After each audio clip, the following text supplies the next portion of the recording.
My name is Maria, and today I'm going to tell you another story. This story is about a businessman that was asked to give a speech of 20 minutes in another place, in another city. But he didn't have enough time to do it, so he asked to his secretary to do it for him. The thing is that he was running late and he didn't have time to read it.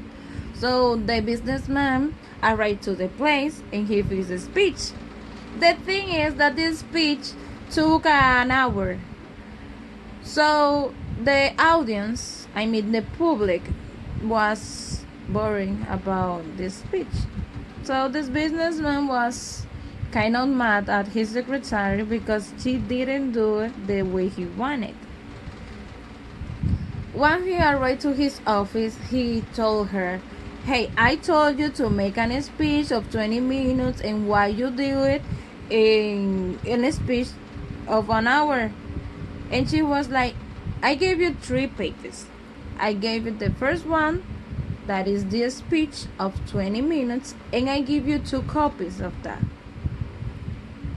I like this story because we tend to involve ourselves in situations that we can control.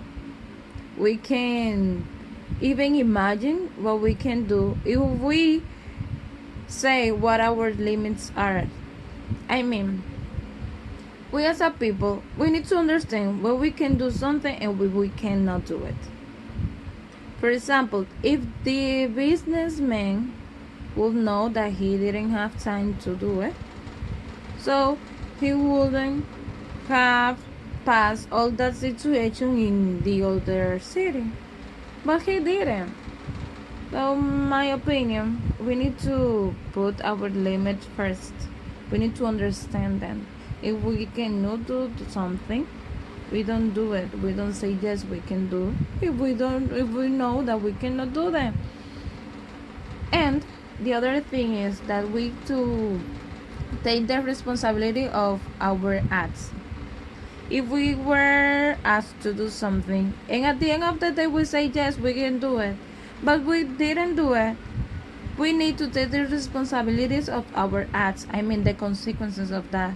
We cannot displace the blame to other people, to other person, because the responsibility at first was mine, was yours, and you don't have to displace the blame on other person, because the other person wasn't asked to do that.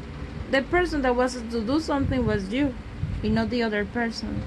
So my advice here is, know your limits and understand when you need to say no to something.